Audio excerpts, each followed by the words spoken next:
Alex here with a high conflict child custody video on jurisdiction.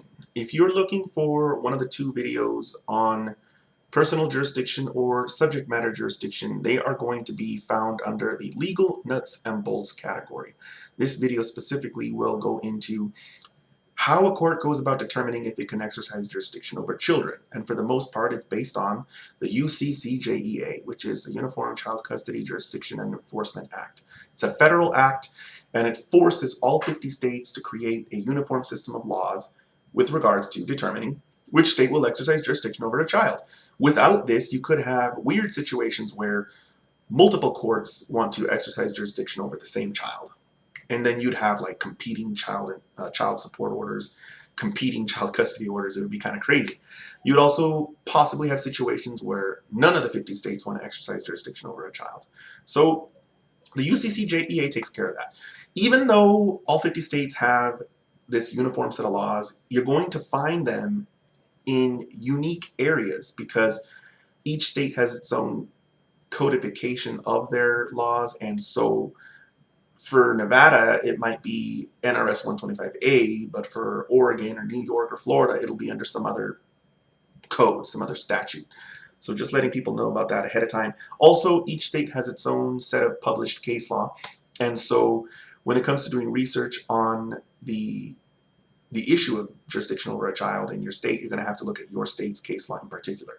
Because it's all based on a federal act, I'm sure it is easier to use case law from another state in your own state. And they call it persuasive authority when you do that. I'm sure it's more powerful because for the most part these laws are uniform and are all based on the same act. But just want to let people know it's always ideal to look into your own state's case law first before you start plucking out of cases from other states. So that being said, I have to give a disclaimer right now. I cannot possibly cover everything on this issue. I am definitely going to skip over stuff, and it's stuff that may really matter in your particular situation. And so you will have to go and research this carefully. Don't just use whatever I cover in the video. I'm just going to cover the big picture, overarching principles. I'm going to go over the 3 main points, and keep in mind that for your particular case, I may miss something, and of course I'm missing it on purpose because it's technical and complicated. It's not one of those things that I can just sit down for 10 minutes and explain all the ins and outs of it and have it fully covered. So the 3 main points I want to cover are initial child custody determination, or actually they call it, well, in Nevada it's titled initial child custody jurisdiction. Then there is exclusive continuing jurisdiction, and then there is temporary emergency jurisdiction. So for a state to determine if it has initial child custody jurisdiction, it first looks to see if, well, the easy question is, or the easy scenario is both parents and the child live in that state. That's the easiest. But it also can and does look at whether or not the state has been the home state of the child for at least 6 months. So you could have weird issues where one of the parents has left with the child, the other parent has remained to the state, but that parent says, okay, my child, even though they're not here now, it was their home state for 6 months, and so I want this state to litigate, or I want to litigate in this state. That can happen. A lot of people have heard of that 6-month rule, and that's usually what people kind of go off of, but it's more complicated than that from what I've seen. It's not so simple as, child has lived here for 6 months, therefore I can sue here. And it's not so simple as, child was taken from here to another state and has only been living there for 3 weeks, so they can't exercise jurisdiction. It's not so simple. And that is because there are 2 other big sections that allow a court to decline to exercise jurisdiction, even though that main 6-month home state thing applies. Those 2 exceptions are broken down into number 1, Inconvenient Forum, and number 2, conduct of the parties, or in most cases it's of the parents. Usually the parents are the parties, but not always. So Inconvenient Forum has its own section of law that for the most part discusses contacts with the child and domestic violence. It also discusses if a child hasn't lived in a state for a very long time. So let's go into those. Domestic violence. If domestic violence has occurred, domestic violence might occur, or domestic violence has occurred and has a likelihood to continue, the court can decide that this is just an inconvenient forum and basically say, we're not going to exercise jurisdiction even though the child has lived here for, or even though this state has been the home state of the child for 6 months. The second is the child has been gone for a long time. So you might have scenarios where a parent sues and the child did live there for 6 months. It was the home state for 6 months, but the child has been gone for 2 years or 3 years. And the court wants to say, based on that, it's an inconvenient forum. The other one I mentioned was ties, connections, ties to the child. Typically, it has to do with witnesses being available in another state that are crucial witnesses, or agencies, like maybe a CPS agency, maybe a school, something like that. And if that happens to be the case, the court can say, well, those witnesses are crucial to determining the child custody issues, and since those witnesses are far away and in another state, we're just going to have that other state exercise jurisdiction. We're going to declare this state an inconvenient forum, and that's it. So that's a pretty powerful slew of circumstances that a court can consider to use and say that even though the child has been here for 6 months as its home state, we're going to decline to exercise initial child custody jurisdiction. It can and does happen, and it's sometimes a shock to people because they feel like it's unfair.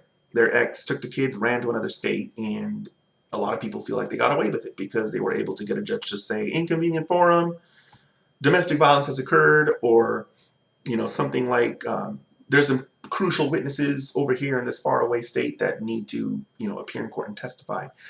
So it does happen, and just letting people know that that is a factor that's considered, or that is a series of factors that are considered.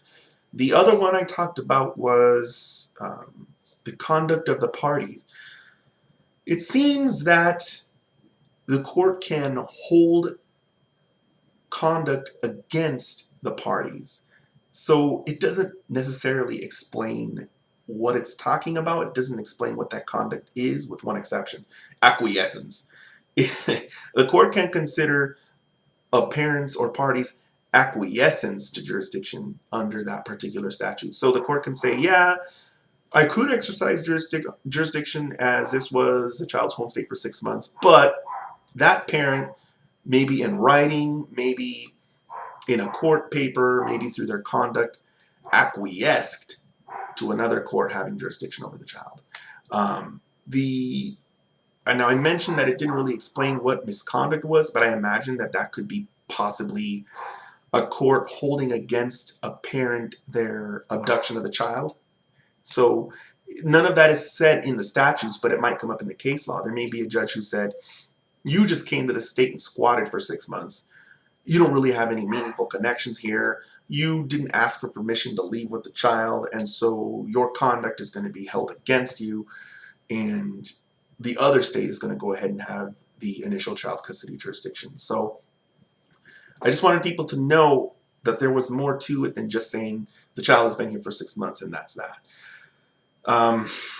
There are other sections of law that discuss scenarios where under the initial child custody jurisdiction analysis, multiple different states might be able to exercise jurisdiction over that child, and the other statutory schemes basically discuss the sharing of information between those states and the ability of judges to confer, like to hold like a conference call and discuss amongst themselves which one thinks they have jurisdiction over a child. So a lot of interesting stuff there. Next, the next main thrust that I wanted to go into is exclusive continuing jurisdiction. Once a state decides it has initial child custody jurisdiction and the state makes that initial child custody determination, that second principle triggers, and that state has exclusive continuing jurisdiction over the child. Now, another state can't just jump in and say, hey, I'm going to do initial child custody jurisdiction analysis and I'm going to exercise jurisdiction over that child based on those initial principles. No, That stuff is gone now. Now that there's a state that has exercised jurisdiction over that child, that state is locked in. There are two ways that the state can basically be deprived of jurisdiction over a child once it has exclusive continuing jurisdiction. The most obvious is that both parents they're gone. They move away. So if the parties are gone and the child lives somewhere else now, that state can give up its exclusive continuing jurisdiction, and another state can go into the initial child custody jurisdiction analysis and take jurisdiction over that child. The other has to do with neither of the parents having a significant connection with the state. What I imagine that to be is a scenario like this. One of the parents gets permission to relocate with the child. They take the child and they relocate to another state. And the parent who stays behind, for whatever reason, does not have a significant connection with the state anymore. I'm not sure how that could happen. Maybe perhaps that parent has decided to just like live there but work in another state and conduct business in another state. And even though they have a residence in the original state, there's not really any like meaningful connection there. Maybe when the child comes to visit that parent, they don't even stay there anymore. Maybe they just travel to a neighboring state and hang out there most of the time. That's where I imagine that one comes into play. And it's not even just that. Not only does that have to be the case, but you also have to show that there's no longer any substantial evidence available in that state with regards to the child's care, protection, training, personal relationships, etc. So that one it seems like it's a lot thornier to get that one to apply. The easiest one is just that both parents have left. Neither parent lives there anymore. There's no contact there anymore, and that's the end of it. That seems to me to be the most common way that a state gives up continuing exclusive jurisdiction. So it's a lot easier. Things get easier once a state exercises jurisdiction. It's just the analysis is pretty simple. It's like, is there at least one parent still here? And if so, that state still has jurisdiction. Some people think it's kind of unfair because a person will relocate, and so another state will have it'll have more meaningful connections because the child will be going to school there and all that. But the problem is, at least this is the problem that arises to me, is if it was that easy to just change the jurisdiction, change the state, then people would relocate for bad reasons. People wouldn't relocate because it was in the best interest of the child or because they wanted to, go ahead and explore another state, like to work there or something like that. People would relocate just because they could relocate just as a strategic legal decision. They could decide that the laws in another state are more favorable, so they could concoct some bogus reason to relocate there, relocate over to the other state where the laws are favorable to them. Maybe there's better child support laws, or maybe the custody analysis is different. Maybe they can get a more favorable set of deviations on child support or something like that. And so they can relocate to another state, not because it's best for the kid, but because they just want to go by that state's laws now. And it can just create a really, really disgusting version of forum shopping where the child is yanked all around the country. So once a state has exclusive continuing jurisdiction, it's going to stay in that state for the most part, unless both parents have left it.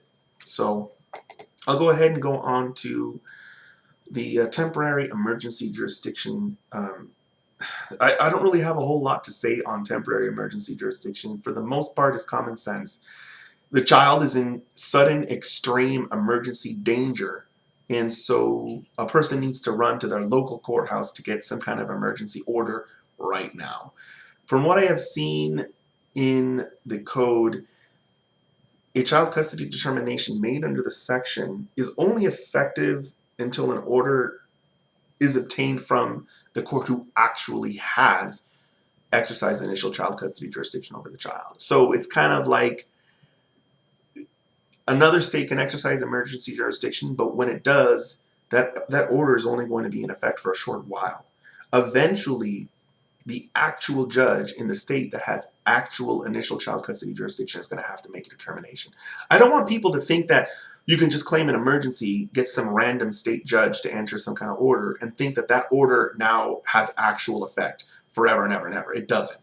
That order is just a placeholder that's going to be in effect until the issue can get in front of the judge in whatever particular state happens to have initial child custody jurisdiction. So there's a lot more to it than that, but I'm not going to go into all the nitty-gritty. The most important thing that I think needs to be conveyed is that the order is temporary and that a person does have the power to go to any courthouse that they need to go to for an emergency situation. But again, it's just a temporary order, and eventually the issue will go before the judge who has initial child custody jurisdiction. And in some cases, that judge can become quite irate if they feel people are gaming the emergency jurisdiction statute. So at this point, I'm going to go ahead and end this video. If anyone has had these kinds of issues come up in their case, definitely post in the comments below. I'd be interested to see how they dealt with them.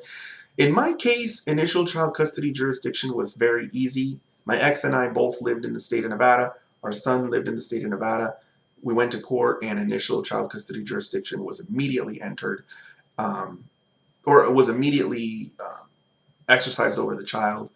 And the whole concept of exclusive continuing jurisdiction was something that I did a little bit of research over, but I really didn't see it as something that I had to look into a whole lot, because neither me nor my ex moved outside of the state of Nevada. I ultimately did move from Reno to Las Vegas, but that wouldn't be a jurisdictional issue or an issue of forum. That would be an issue of venue. And I already did a video on venue. I think it's a legal nuts and bolts video. And for the most part, venue is something that can only be contested by a non-movement. So I can't really file a motion to change venue. What has to happen is I have to file some other kind of motion, and then my ex can file a motion to change it. For some reason, it has to be filed in response by the non-movement. It's not something that I can do. And I think it's got to do with a specific set of statutes on child custody. I'm not sure that that applies generally in all types of cases, but I'm not going to go into that right now because this is not a video on venue. If you want to look more into that and see how it works, please watch my video on venue. So with that being said, I'll go ahead and see you guys next time.